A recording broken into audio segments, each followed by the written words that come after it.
تعالیٰ نے جس اہم اور جس بڑی ذمہ داری سے نوازا ہے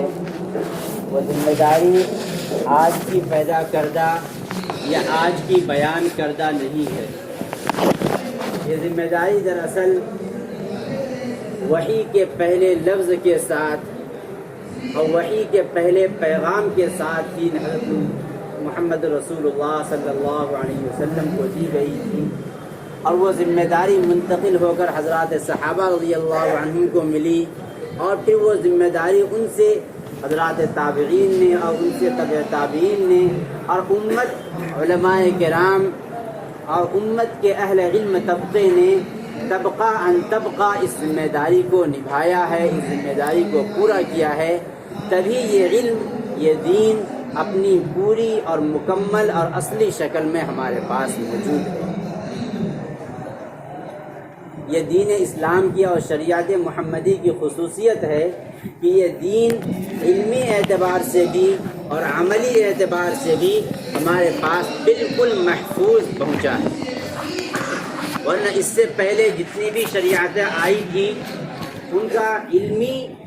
معیار بھی قائم نہیں رہا اور عملی معیار بھی قائم نہیں رہا۔ علمی اعتبار سے بھی اس میں بہت سی ملاوٹ ہوئی،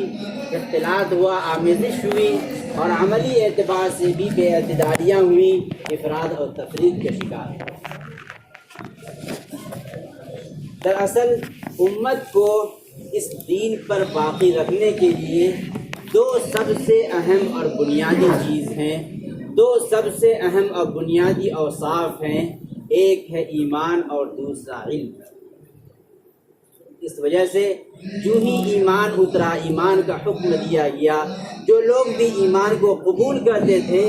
سب سے پہلے انہیں تعلیم سے آراستہ کیا جاتا تھا، علم نبوت سے روشناس کرایا جاتا تھا۔ مدارس کا نظام، مدارس کا سلسلہ ہم صفہ سے سمجھتے ہیں، لیکن دراصل مدارس کا یہ سلسلہ تو دار ارقم سے ہے، جہاں مسلمانوں کی تعلیم اور تعلم کا انتظام کیا گیا۔ اس وقت تمام احکام نازل نہیں ہوئے تھے، اس وقت شریعت مکمل نافذ نہیں ہوئی تھی، دعوت کا علی الاعلان اظہار نہیں کیا جا رہا تھا، لیکن اس وقت بھی تعلیم کا پورا بندوبست کیا گیا تھا، نظام کیا گیا تھا۔ جس طرح دعوت قربانیوں کے ساتھ دی جا رہی تھی، ایمان کو قربانیوں کے ساتھ پھیلایا جا رہا تھا، اسی طرح سے قربانیوں کے ساتھ اپنی جان کو ہتھیلی پر لے کر، چاہے خفیہ طور پر ہی صحیح، ایک گھر میں جمع ہو کر ایک مدرسے کی بنیاد رکھی گئی۔ چونکہ دین کا، اسلام کا، شریعت کا دار و مدار دو چیزوں پر ہے، دو وصف پر ہے، ایمان اور علم۔ اگر کسی کے اندر ایمان نہیں ہے تو کسی بھی قیمت پر عمل پر کھڑا نہیں ہو سکتا، اور اگر عمل پر کھڑا ہوا ہے تو کسی نہ کسی غرض کی وجہ سے، کسی مصلحت کی وجہ سے، ماحول کی وجہ سے، کسی کے کہنے کی وجہ سے، کسی مفاد کی وجہ سے عمل پر کھڑا ہوگا، ایمان اور یقین کے بنیاد پر کھڑا نہیں ہوگا۔ اس لیے سب سے پہلی اینٹ، سب سے پہلی بنیاد، پہلی جڑ جو ہے وہ ایمان ہے، اور ایمان کی شاخوں کو پھیلانے کے لیے علم کی ضرورت ہے۔ اگر ایمان علم سے الگ ہو گیا تو وہ ایمان انسان کو افراط اور تفرید کا شکار کر دے گا، اور اگر علم ایمان سے الگ ہو گیا تو وہ ایک بے جان ڈھانچہ بن کر رہ جائے گا، معلومات کا صرف ذخیرہ بن کر رہ جائے گا۔ نبی اکرم صلی اللہ علیہ وسلم نے جب آپ کو نبوت ملی، آپ نے دعوت کا کام شروع کیا، ایمان کی دعوت دینے لگے، سب سے پہلے ایمان اور یقین کی دعوت دے رہے تھے۔ اس وقت بھی آپ صلی اللہ علیہ وسلم نے ایمان کے ساتھ، انہی قربانیوں کے ساتھ علم کو بھی زندہ کیا تھا، اور اس علم کو، اس ایمان کو پھیلانے کے لیے نبی اکرم صلی اللہ علیہ وسلم نے جو قربانیاں دی ہیں، جو مجاہدے کیے ہیں، جو ریاضتیں پیش کی ہیں، جو آپ نے انتھک محنت کی ہے کہ اللہ تعالیٰ کو بھی آپ پر ترس آنے لگا، آپ پر رحم آنے لگا، اور اللہ بھی آپ کو تسلی دینے لگے، لعلک باخع نفسک، اے نبی آپ اپنے آپ کو ختم کر دیں گے، اپنے آپ کو ہلاک کر دیں گے۔ یہ ترحم، یہ ترس کیوں آ رہا تھا؟ اس وجہ سے کہ نبی اکرم صلی اللہ علیہ وسلم اپنے آپ کو کھپا رہے تھے۔ روایت میں آتا ہے نبی اکرم صلی اللہ علیہ وسلم مدینے کی گلیوں میں پھر رہے ہیں، مکے کی گلیوں میں پھر رہے ہیں، حج کا موسم ہے، قافلے جگہ جگہ ٹھہرے ہوئے ہیں، نبی اکرم صلی اللہ علیہ وسلم جا رہے ہیں، اس خیمے میں جا رہے ہیں، اس خیمے میں جا رہے ہیں، یہاں پر مجمع ہے وہاں پر پہنچ رہے ہیں، جہاں دو لوگ بیٹھے ہوئے وہاں پر پہنچ رہے ہیں، مکے کی گلیوں میں پھر رہے ہیں، مکے کی تیز دھوپ، اڑتی ہوئی دھول، اور اس میں نبی اکرم صلی اللہ علیہ وسلم سر پر رومال ڈالے ہوئے جا رہے ہیں، پیچھے پیچھے ایک شخص آپ کے چل رہا ہے۔ آپ صلی اللہ علیہ وسلم فرما رہے ہیں، یا ایھا الناس قولوا لا الہ الا اللہ تفلحوا، اے لوگو ایمان میں داخل ہو جاؤ، کلمہ پڑھ لو کامیاب ہو جاؤ گے۔ اور وہیں آپ کے پیچھے پیچھے ایک شخص ہے جو آواز لگا رہا ہے، لا تصدقوا انہ لساحر کذاب، اس کی بات ہرگز مت ماننا، یہ جھوٹا اور جادوگر ہے۔ یہ دونوں آوازیں ساتھ ساتھ چل رہی ہیں، دونوں لوگ ساتھ ساتھ چل رہے ہیں۔ راوی کہتے ہیں کہ میں نے پوچھا کہ وہ آدمی کون ہے جو سامنے جا رہا ہے، جو لا الہ الا اللہ کہنے کی دعوت دے رہا ہے؟ لوگوں نے کہا یہ محمد بن عبداللہ ہے، جو اپنے آپ کو نبی کہتا ہے اور ایک نئے دین کی دعوت دے رہا ہے۔ میں نے پوچھا یہ اس کے پیچھے کون ہے جو اس کی تکذیب کر رہا ہے، لوگوں کو منع کر رہا ہے؟ انہوں نے بتایا کہ یہ ان کا چچا ابو لہب ہے۔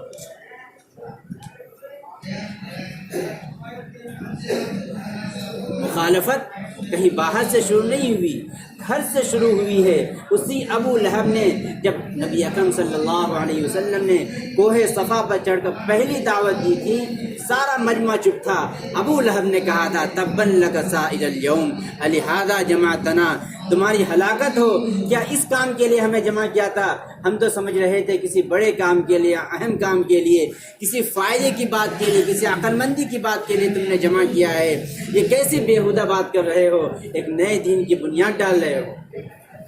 یہ گھر سے مخالفت شروع ہوئی۔ اس مخالفت کو برداشت کرنا آسان ہوتا ہے جو باہر کا کوئی آدمی کر رہا ہو، لیکن اس مخالفت کو برداشت کرنا بہت مشکل ہوتا ہے جو اپنے اندر سے، اپنے گھر سے کی جاتی ہے۔ ابھی کہتے ہیں کہ نبی اکرم صلی اللہ علیہ وسلم دعوت دے کر واپس آئے، آپ کا چہرہ مٹی سے اٹا ہوا تھا، دھول اور پسینے سے آپ کے چہرے پر الگ سے ایک رنگت جمع ہو گئی تھی۔ آپ کی بیٹی آئی اور ایک پلیٹ میں پانی لے کر آئے، ایک تسلے میں پانی لے کر کے آپ کا چہرہ دھو رہی ہے، بیٹی رو رہی ہے۔ نبی اکرم صلی اللہ علیہ وسلم پوچھ رہے ہیں بیٹی کیوں رو رہی ہو؟ بیٹی کہتی ہے ابا جان لوگوں نے آپ کا کیا حال کر دیا، لوگ کیوں نہیں بات سمجھتے ہیں، کیوں آپ کی بات ان کے دل میں نہیں اترتی ہے؟ نبی اکرم صلی اللہ علیہ وسلم کہتے ہیں بیٹی غم نہ کرو، اللہ کی قسم اللہ کا دین غالب ہو کر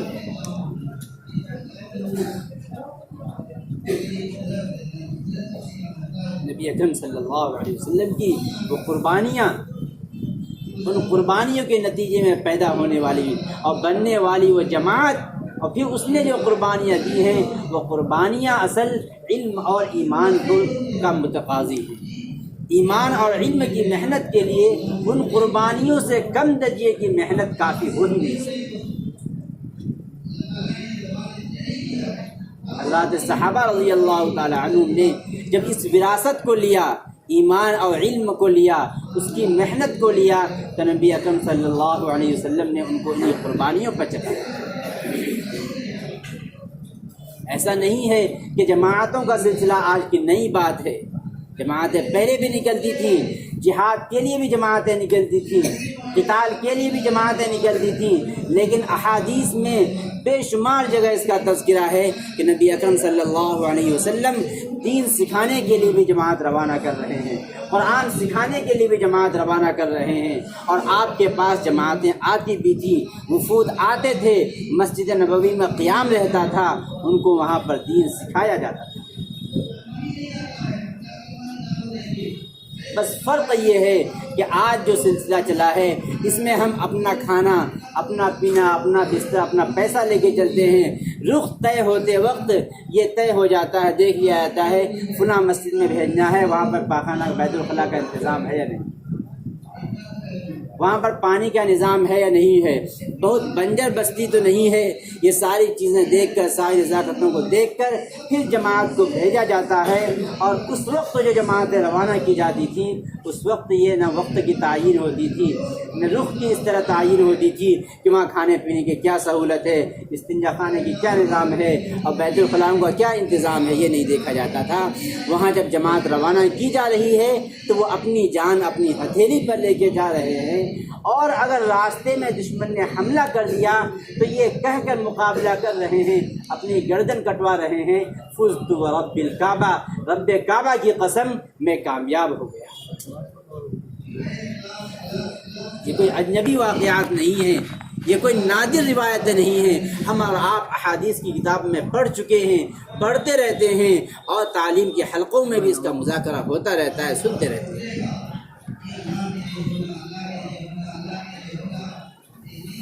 اللہ نے ہم اور آپ کو جو اس وراثت کے لیے منتخب کیا ہے، اس وراثت کے لیے جو قربانی، جو محنت چاہیے، اسی قربانی اور اسی محنت کا نام اصل میں دعوت کی محنت ہے۔ باقی اس کے علاوہ جو بھی نظام بنایا جاتا ہے، جو ترتیب بنائی جاتی ہے، وہ ترتیب یا وہ نظام ہماری کمزوریوں کو سامنے رکھ کر سہولت کے لیے بنایا جاتا ہے، وہ ترتیب مقصود نہیں ہے، اصل مقصود محنت ہے، اصل مقصود قربانی ہے، اصل مقصود نبی اکرم صلی اللہ علیہ وسلم کے دین کو لے کر ایک ایک انسان تک پہنچانا ہے، دنیا کے ایک ایک کونے تک پہنچانا ہے، یہ اصل محنت کا اور دعوت کا مقصد ہے۔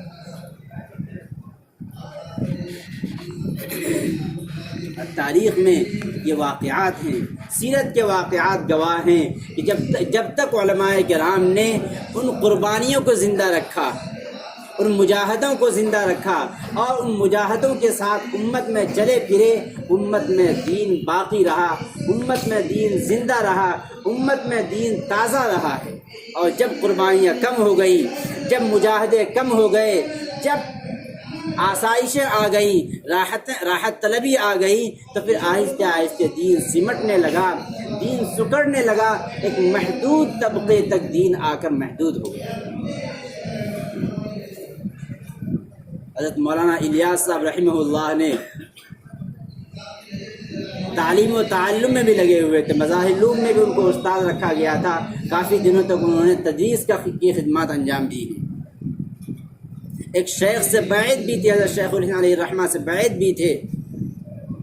اور پھر اس کے بعد حضرت مولانا رشید احمد گنگوہی علیہ الرحمہ کی خانقاہ میں رہ کر اپنا تزکیہ کروایا تھا،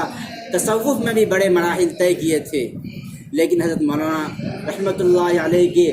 دل میں درد تھا، کڑھن تھی، آپ کی جو فکر تھی وہ فکر یہ ہے کہ یہ دین چند محدود طبقوں میں جمع ہو گیا ہے، سکڑ گیا ہے، سمٹ گیا ہے، اس دین کو پوری امت میں، پوری انسانیت میں کیسے زندہ کیا جائے، اس فکر کو لے کر کے انہوں نے ایک نئی ترتیب شروع کی تھی۔ یہ نئی ترتیب کوئی نیا طریقہ رائج کرنا نہیں تھا، کوئی نئی جماعت بنانی نہیں تھی، کوئی نیا گروہ بنانا نہیں تھا، بلکہ حضرات صحابہ رضی اللہ تعالی عنہم کی قربانیوں پر پوری امت کو کھڑا کرنا مقصود تھا۔ اس وجہ سے محنت کی شروعات جو ہوئی تھی لکھنؤ میں، حضرت مولانا منظور نعمانی صاحب رحمۃ اللہ علیہ نے لکھا ہے، لکھنؤ میں اجتماع ہو رہا تھا اور کافی بڑا مجمع تھا، جس میں حضرت مولانا علی میاں ندوی علیہ الرحمہ بھی تشریف فرما تھے، حضرت مولانا منظور نعمانی صاحب بھی تشریف فرما تھے،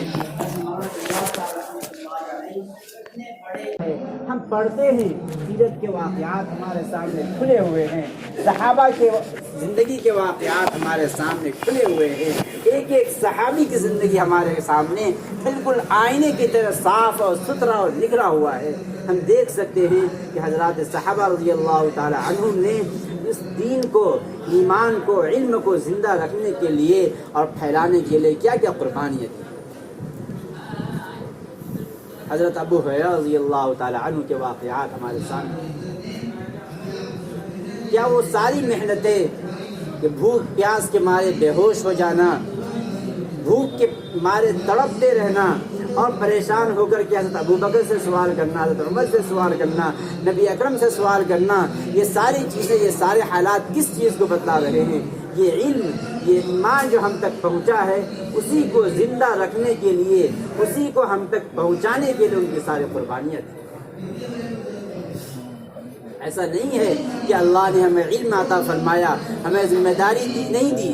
ایسا نہیں ہے کہ اللہ نے ہمیں طبقہ علماء میں شامل فرما دیا تو ہم کو بالکل آزاد کر دیا کہ ہاں تم عالم بن گئے، تمہاری ذمہ داری علم حاصل کرنے کی تھی اور تم نے اس کو پورا کر دیا، بلکہ ہمیں عالم بنا کر عالم کے لیے اللہ نے ذمہ داری ہمارے کندھوں پہ ڈال دی ہے۔ اور ایسا نہیں ہے کہ علماء نے اس ذمہ داری کو ادا نہیں کیا ہے، ہر زمانے میں، ہر طبقے میں، ہر علاقے میں علماء نے اس محنت کو تسلسل کے ساتھ قائم رکھا ہے، اس لیے کہ دعوت ایک فریضہ ہے اور کبھی بھی کوئی فریضہ کلی طور پر امت سے متروک ہو جائے یہ نبی اکرم صلی اللہ علیہ وسلم کی حدیث کے بالکل خلاف ہے۔ نبی اکرم صلی اللہ علیہ وسلم کا ارشاد ہے، لن تجتمع امتی علی الضلالہ، میری یہ پوری امت کبھی بھی گمراہی پر جمع نہیں ہو سکتی۔ ایسا نہیں ہو سکتا ہے کہ پوری امت میں گمراہی پھیل جائے، پوری امت میں کوئی گناہ پھیل جائے اور ایک فرد بھی اس گناہ سے بچا ہوا نہ ہو، ایسا نہیں ہو سکتا۔ تو دعوت ایک فریضہ ہے، وہ فریضہ متروک ہو جائے ایسا بالکل نہیں ہو سکتا۔ ہر زمانے میں علماء نے ہی محنت کی ہے، علماء نے ہی اس ذمہ داری کو سنبھالا ہے، علماء نے ہی اس دعوت کے فریضے کو ادا کیا ہے، تب یہ دین قائم اور زندہ رہا ہے۔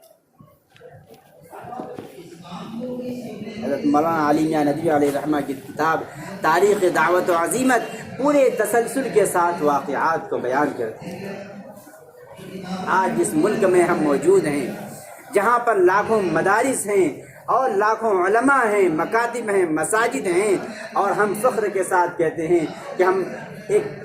ایسے ملک میں رہ رہے ہیں جہاں غیروں کی اکثریت ہے، لیکن ہم لوگ پوری آزادی کے ساتھ، اپنے پورے پہچان کے ساتھ، شناخت کے ساتھ یہاں موجود ہیں، جانتے ہیں اس کا صحرا ایک بڑے عالم کے سر جاتا ہے، ورنہ یہ دین اکبری کے آندھی میں مٹ چکا ہوتا، ختم ہو چکا ہوتا اور پورے ملک میں اسلام کا نام لینے والا کوئی نہیں ہوتا۔ اس وقت ایک شخصیت کھڑی ہوئی تھی اس پوری آندھی کے سامنے دیوار بن کر کے، کس طرح مشقتیں برداشت کی، قید و بند کی صعوبتیں برداشت کی، لوگوں کے طعنے سنے، کفر کے فتوے لگائے گئے، گمراہی کے فتوے لگائے گئے اور اس بنا پر ان کو قید کیا گیا، ان کی جاسوسی کی گئی، طرح طرح کی تکلیفیں دی گئی، لیکن اس مرد مجاہد نے اپنے مریدین کو، اپنے شاگردوں کو، اپنے علماء کو تیار کر کے روحانی اعتبار سے، علمی اعتبار سے مختلف علاقوں میں بھیجا، یہاں تک کہ دلی دربار کے بادشاہ کی تربیت کے لیے، اس کی رہنمائی کے لیے بھی خواجہ اپنے بیٹے کو وہاں پہ بھیجا اور ان کو متعین کیا کہ بادشاہ کی نگرانی کی جائے، ان کی تربیت کی جائے، اور تب جا کر کے اسی تخت پر جہاں پر کبھی دین الہی کی بنیاد رکھی گئی تھی، اسی تخت پر اورنگزیب عالمگیر رحمہ اللہ بیٹھ کر فتاوی عالمگیری مرتب کرواتے ہیں اور اس کو پورے ملک میں نافذ کرواتے ہیں، اور پورے ملک میں اسلامی نظام مکمل اپنی شکل میں نافذ ہو رہا ہے۔ یہ انقلاب، یہ تبدیلی ایسے ہی نہیں آ گئی، اس کے پیچھے سینکڑوں علماء کی قربانیاں ہیں، کتنوں نے اپنے گھر بار کو چھوڑا، اپنے وطن کو چھوڑا، اپنے محبوبین کو چھوڑا، اپنے رشتہ داروں کو چھوڑا، اپنے علاقوں کو چھوڑا، اپنی آسائشوں کو چھوڑا، تب جا کر کے یہ دین ہم تک پہنچا ہے۔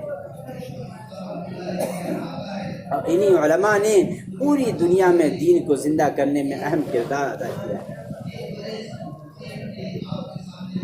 چند سال پہلے جب میں سال کی جماعت میں تھا تو کرغزستان کی ایک جماعت تھی، اس میں جوان لوگ بھی تھے اور ایک ساتھی تھے، بہت بوڑھے تھے، بالکل داڑھی سفید ہو چکی تھی، سب جتنے جوان ساتھی تھے پڑھے لکھے تھے، ڈگریاں تھیں، لیکن قرآن پڑھنا نہیں جانتے تھے۔ جماعت میں رہتے ہوئے انہوں نے قرآن پڑھنا سیکھا تھا، روزانہ آدھا صفحہ ایک صفحہ کر کے پڑھتے تھے، سناتے تھے۔ اس میں وہ جو بوڑھے ساتھی تھے وہ صرف قرآن پڑھنا جانتے تھے، عربی بولنا بھی جانتے تھے، اور ان کے پاس عربی کی کچھ مسائل کی کتابیں بھی تھیں۔ تو میں نے ان سے پوچھا کہ آپ لوگ سب پڑھے لکھے ہیں لیکن قرآن پڑھنا نہیں جانتے، جماعت میں آ کر کے قرآن سیکھ رہے ہیں، نماز سیکھ رہے ہیں، ایسا کیوں؟ تو انہوں نے کہا کہ ہمارا ملک 70 سال تک کمیونسٹ حکومت کی غلامی میں رہا۔ انہوں نے اس طرح سے دین کو مٹانے کی کوشش کی کہ کہیں بھی دین کا نام لینے والا ایک شخص زندہ نہ رہے۔ مدرسوں کو بند کر دیا گیا، مساجد کو بند کر دیا گیا، مکاتب کو بند کر دیا گیا، یہاں تک کہ عالمانہ شناخت کو بھی، وضاقتہ کو بھی غیر قانونی قرار دے دیا گیا، اور ایسے ایسے علماء کو جن کی شناخت، جن کے چہرے سے، جن کے لباس سے ان کی علمی شناخت ظاہر ہو رہی تھی، ان کو گاڑیوں میں بند کر کے کہاں پہنچا دیا گیا، آج تک پتہ نہیں چلا وہ زندہ ہیں مردہ ہیں کیسے۔ اور جب 25-30 سال کے بعد حکومت کو بظاہر اطمینان ہو گیا کہ اب کوئی دین کا نام لینے والا نہیں ہے، تو حکومت نے ایک اعلان کیا کہ اب حکومت مذہب کے سلسلے میں نرمی برت رہی ہے۔ کسی کو اگر اپنی مسجدوں کو آباد کرنا ہے، نماز کو قائم کرنا ہے، تو اس کو آزادی ہے، وہ جا کر مسجدیں آباد کر سکتا ہے، نماز پڑھ سکتا ہے۔ اور باقاعدہ اس کا پورے ملک میں اعلان کرایا گیا، حکومت کے اعتبار سے اعلان کرایا گیا، مائیکنگ کرائی گئی، لوگ بہت خوش ہوئے۔ جو تھوڑی بہت مسجدیں بچ گئی تھیں ان کو آباد کرنے کی کوشش شروع ہوئی۔ جہاں پر مسجد نہیں تھی تو نماز گاہ بنا کر کے نماز کے لیے کچھ لوگ جمع ہونے لگے، نماز پڑھنے لگے۔ حکومت کے لوگ ان کی لسٹ بنا رہے تھے، کون کون نماز پڑھنے آ رہا ہے، کون اذان دے رہا ہے، کون مسجد میں آ رہا ہے، کون نماز گاہ قائم کر رہا ہے۔ جب ان کی پوری لسٹ تیار ہوئی پھر حکومت نے کریک ڈاؤن کیا اور ان سارے لوگوں کو اٹھا کر کے زندہ جلا دیا گیا۔ اس طرح سے دین کو مٹانے کی کوشش کی گئی، اور ایسی مشقت کے، ایسے ظلم اور جبر کے 70 سال ہم نے گزارے ہیں۔ ہم نے جب آنکھیں کھولی، ہم جب بالغ ہوئے تو ہمارے یہاں کوئی مسجد نہیں تھی، کوئی مدرسہ نہیں تھا، کوئی امام صاحب نہیں تھے، کوئی مکتب نہیں تھا جو ہمیں قرآن پڑھنا سکھائے۔ ہم نے انگریزی تعلیم حاصل کی، اسکولی تعلیم حاصل کی، لیکن قرآن پڑھنا نہیں سیکھا۔ اب ہم قرآن پڑھنا سیکھ رہے ہیں۔ تو پھر میں نے کہا کہ یہ جو چچا جان ہیں انہوں نے کہا قرآن پڑھنا سیکھا، قرآن بھی پڑھ رہے ہیں، عربی بولتے بھی، بات چیت بھی کر رہے ہیں، عربی کتابیں بھی ان کے پاس ہیں۔ تو انہوں نے بتایا کہ میرے والد صاحب عالم تھے، لیکن حکومت نے ظلم اور جبر کے ذریعے ان کی داڑھی منڈوا دی، لباس بدلوا دیا، تو انہوں نے کپڑے سلنے کا کام شروع کیا۔ ہمارے گھر میں ایک تہخانہ بنا ہوا تھا، ہم خاندان کے 5-6 بچے اس تہخانے میں بند رہتے تھے۔ میرے والد صاحب رات کو وہاں جا کر کے پڑھاتے تھے اور پھر دن کو باہر آ کر کے درزی کا کام کرتے تھے، کپڑے سلتے تھے۔ ہم لوگ ہفتوں ہفتے اس تہخانے میں بند رہتے تھے، وہیں ہم لوگوں کا کھانا پینا چلتا تھا۔ وہاں جو کچھ کتابیں میسر تھیں وہ کتابیں ہم نے پڑھی، قرآن پڑھا۔ بہت زیادہ کتابیں نہیں پڑھی لیکن عربی زبان سیکھی ہے اور مسائل کی فنا کتاب پڑھی ہے۔ اتنی قربانیوں کے ساتھ دین وہاں پر زندہ رہا۔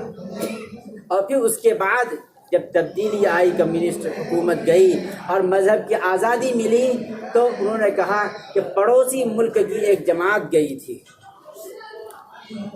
چونکہ وہ روس کے قبضے میں تھا وہ ملک، تو انگریزی جب زبان بھی وہاں کے لوگ نہیں جانتے تھے، اردو نہیں جانتے تھے، عربی نہیں جانتے تھے، صرف وہاں کی مقامی زبان جانتے تھے یا رشین زبان جانتے تھے۔ اور جو جماعت گئی ہوئی تھی اس میں یا تو عربی جاننے والے تھے یا انگریزی جاننے والے تھے یا اردو جاننے والے تھے، رشین یا وہاں کی مقامی زبان جاننے والا کوئی فرد نہیں تھا۔ وہاں پہنچے تو کوئی مسجد نہیں ہے، ہوٹلوں میں قیام ہوا اور ہوٹلوں سے جا کر کے نکلتے تھے۔ گاؤں دیہات کی جب طرف پہنچے تو وہاں پہنچنے کے بعد جگہ جگہ وہ لوگ خیمے لگاتے تھے، ان خیموں میں رہ کر کے اپنی تعلیم کے، سیکھنے سکھانے کے اور تمام اعمال کے، نماز وغیرہ کا اہتمام کرتے تھے۔ ملاقات کے لیے نکلتے تھے. انہوں نے کہا کہ وہ لوگ جب نکلتے تھے تو کوئی نہ ہم ان کی زبان سمجھتے تھے نہ وہ ہماری زبان سمجھتے تھے. وہ لوگ صرف نکلتے تھے, سلام کرتے تھے اور مسافہ کرتے تھے. پہلی جماعت کی جو محنت تھی وہ صرف یہ محنت تھی کہ انہوں نے وہاں کے لوگوں سے سلام کیا, مسافہ کیا, بس اتنا تھا. اور پھر اس کے بعد دوسری جماعت گئی, تیسری جماعت گئی. اس طرح سے سلسلہ شروع ہوا اور وہ سلسلہ چلتے چلتے یہ محنت یہاں تک پہنچی. انہوں نے کہا کہ ہمارا ملک آزاد ہوئے ابھی 25 سال ہوئے ہیں, اور 25 سال میں الحمدللہ جب ملک آزاد ہوا تھا پورے ملک میں صرف 3 مسجدیں تھیں جن پر تالے لگے ہوئے تھے. وہ کھنڈر قسم کے بن چکے تھے, ٹوٹ پھوٹ چکے تھے. آزاد ہوتے وقت صرف 3 مسجدیں تھیں, اور 25 سال کی محنت میں الحمدللہ ابھی 3000 مسجدیں قائم ہو چکی ہیں. اور ہر مسجد میں مکتب ہے اور کئی مدارس قائم ہو چکے ہیں. اور وہاں سے جو اعلیٰ تعلیم کے لیے علماء پڑوسی ملک میں آتے ہیں, وہاں آ کر کے وہ اعلیٰ تعلیم حاصل کر کے علماء بن کر کے وہاں سے وہ اپنے ملک میں جا کے سر جانتے ہیں. تو یہ علم اور ایمان کی محنت ہی ہے جس نے دین کو اپنی اصل شکل میں باقی رکھا ہے. آج ہندوستان کے کونے کونے میں جو مساجد میں, گاؤں میں جگہ جگہ مکاتب قائم ہیں, جگہ جگہ ہر جگہ تراویح کے لیے حافظ مل رہے ہیں. لاک ڈاؤن جیسے مشکل حالات میں جہاں پر مسجدیں بند ہو چکی تھیں, لوگ گھروں میں تراویح پڑھ رہے تھے, نماز پڑھ رہے تھے. ہر گاؤں میں, ہر گھر میں بلکہ کوئی نہ کوئی نماز پڑھانے والا, تراویح پڑھانے والا, عید پڑھانے والا مل رہا تھا. یہ انہی علماء کی قربانیوں کا ثمرہ اور بہترین نتیجہ ہے, ان کی قربانیوں کا پھل. اگر ہمارے اکابرین نے ہمارے لیے محنت نہ کی ہوتی, اگر ہمارے اکابرین نے مدارس قائم نہ کیے ہوتے, یہ سوچیے ہم اور آپ کس جنگل میں بھٹک رہے ہوتے. آج تو کافی آسائشیں آ گئی ہیں, بڑی بڑی تنخواہیں مل رہی ہیں, علماء کرام کی تنخواہیں بھی بڑی ہو گئی ہیں. اکابر کے سوانح پڑھیں تو کتنی قلیل تنخواہوں میں, کتنی مشقتوں کے ساتھ, کتنی تنگ دستی کے ساتھ انہوں نے علم دین کی خدمت انجام دی ہے. اور ہم اور آپ کو کس طرح سے انہوں نے ایک عالم کی فہرست میں ان کے صف میں کھڑا کرنے کے لیے اپنے تن من کا پوری محنت لگا دی ہے, پورے لگن کے ساتھ اپنی ساری خواہشوں کو دبا کر کے ہمارے پیچھے محنت کی ہے. تب ہم اور آپ عالم کہلانے ہیں. اگر یہ سلسلہ ہم تک سمٹ کر رہ گیا, محدود ہو کر رہ گیا, تو علم بھی محدود ہو کر رہ جائے گا, یہ دین بھی محدود ہو کر رہ جائے گا. ایک بہت ہی چھوٹا سا طبقہ ہی اس علم سے روشناس ہو پائے گا, اس دین سے روشناس ہو پائے گا. دین سمٹ کر سکڑ کر اجنبی بن کر رہ جائے گا. اور نبی اکرم صلی اللہ علیہ وسلم کی وہ روایت بدأ الاسلام غریبا وسيعود كما بدأ, کہ اسلام کی ابتدا اجنبیت کی صورت میں ہوئی تھی, اور آہستہ آہستہ یہ اسلام پھر اسی طرح اجنبی بن جائے گا, غریب بن جائے گا. لوگ دیکھیں گے یار یہ نماز پڑھ رہے ہیں, نماز کیا چیز ہے. تعجب ہوگا لوگوں کو کہ یہ دین کیا چیز ہے, یہ دین پر کیسے عمل کر رہے ہیں. بالکل اجنبی بن جائے گا. اگر ہم